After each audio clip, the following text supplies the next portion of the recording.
अस्सलामु अलैकुम रहमतुल्लाहि व बरकातुहू। आज मैं आपको अल्लाह के पैगंबर हज़रत इब्राहीम अलैहिस्सलाम के बारे में आपको बताऊंगी।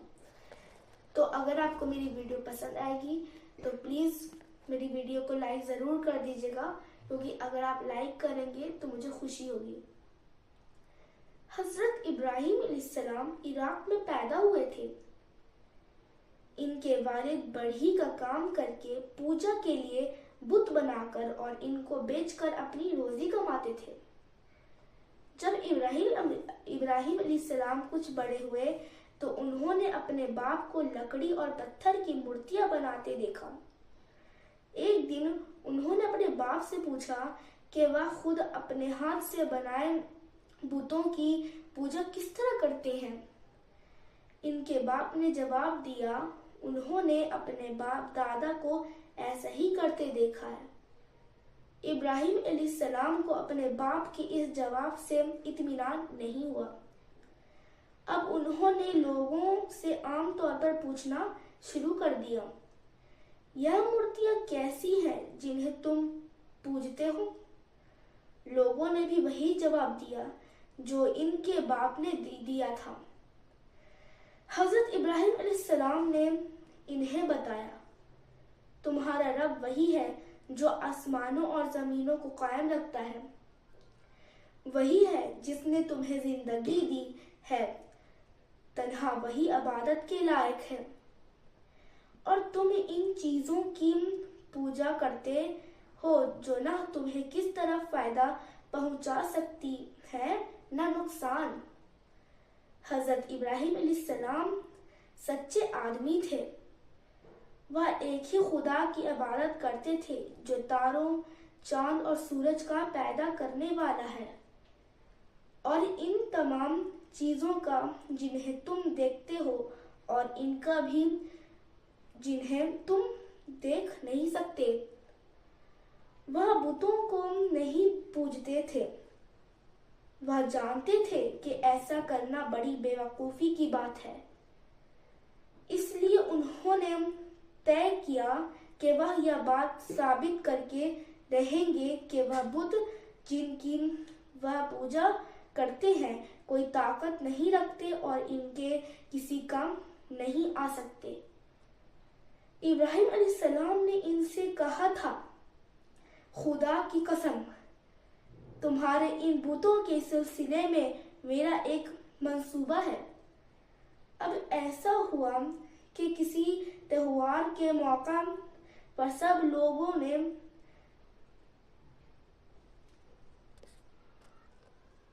मेला में खाने खिलाने और हर तरह की तफरीह करने गए हुए थे।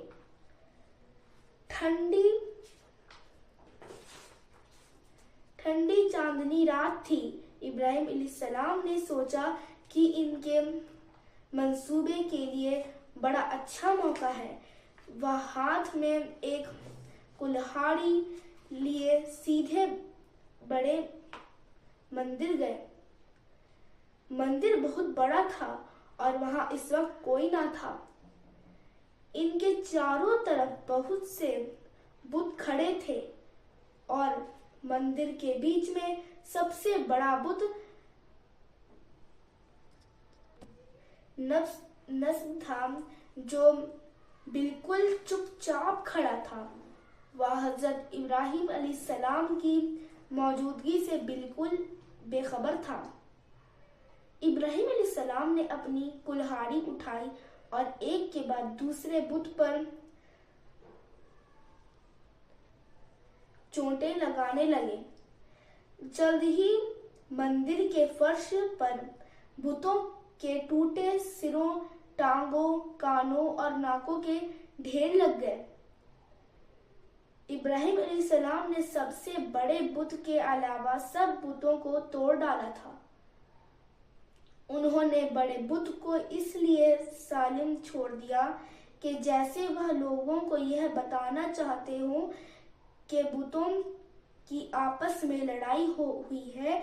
सबसे बड़े बुत की जीत हुई और उसने सारे छोटे बुतों के टुकड़े कर डाले। जब अगले रोज लोगों ने देखा कि उनके دیوتاؤں کے ساتھ کیا کچھ ہو گیا ہے؟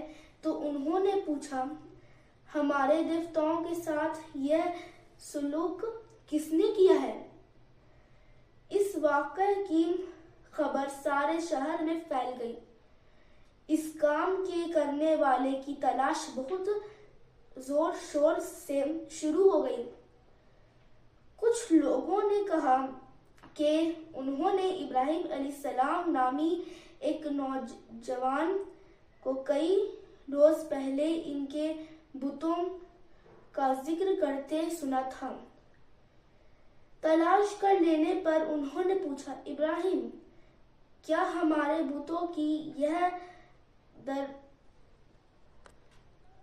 درگت تم نے بنائی ہے؟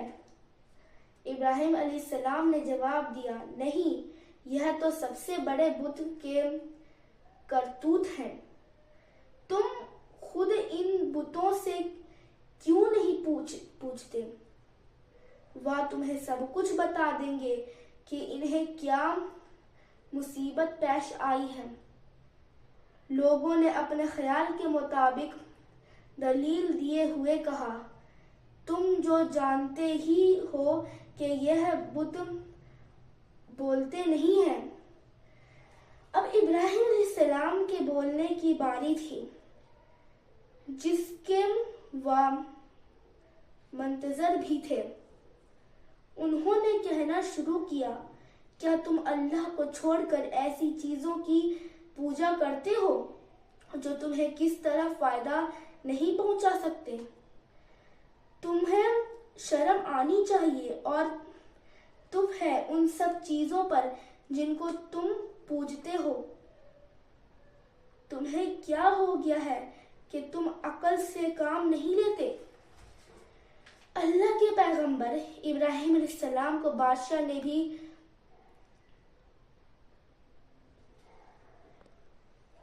بحث میں الجھانا چاہا۔ اسے اپنے بادشاہ ہونے پر بڑا غرور تھا۔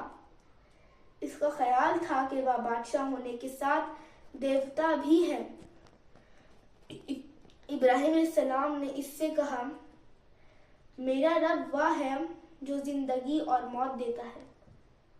بادشاہ نے بڑے غرور سے کہا، زندگی اور موت پر تو مجھے بھی اختیار ہے، لیکن ابراہیم علیہ السلام نے پلٹ کر کہا، میرا رب وہ ہے جو سورج کو مشرق سے نکالتا ہے، کیا تم اسے مغرب سے نکال کر لا سکتے ہو؟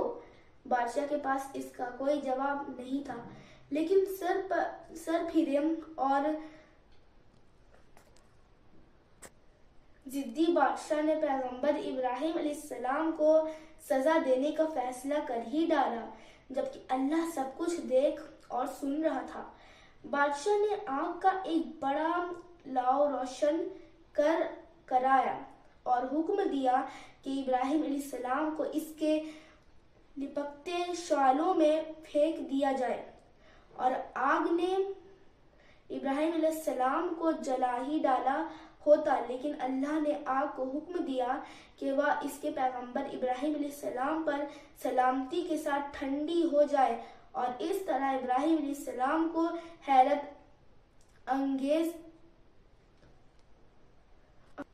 طریقے سے بچا لیا گیا۔ اب ابراہیم علیہ السلام کے لیے اپنے وطن عراق میں اور زیادہ ٹھہرنا مناسب نہ تھا، اس لیے اللہ نے انہیں کسی دور دراز جگہ جانے کا حکم دیا۔ ابراہیم علیہ السلام کو اللہ سے بڑی محبت تھی اور وہ اس کا حکم مانتے تھے۔ اللہ نے انہیں جو کچھ حکم دیا انہوں نے اسے خوشی خوشی مانا اور ویسا ہی کیا۔ جلدی اللہ نے انہیں 2 بیٹے دیے، یہ اسماعیل علیہ السلام اور اسحاق علیہ السلام تھے۔ ان لڑکوں کی اولاد ہوئی۔ ہمارے پیغمبر صلی اللہ علیہ وسلم کا تعلق بھی ابراہیم علیہ السلام کے خاندان سے تھا۔ محمد صلی اللہ علیہ وسلم نے فرمایا، میں اللہ کے پیغمبر ابراہیم علیہ السلام کی دعا کے نتیجے میں پیدا ہوا ہوں۔ تو یہ تھی ابراہیم علیہ السلام کے بارے میں. تو میں جو بتا رہی ہوں یہ پارٹ 1 تھا. تو میں آپ کو نیکسٹ ویڈیو میں پارٹ 2 بتانے لے کے آؤں گی. مجھے اجازت دیجیے.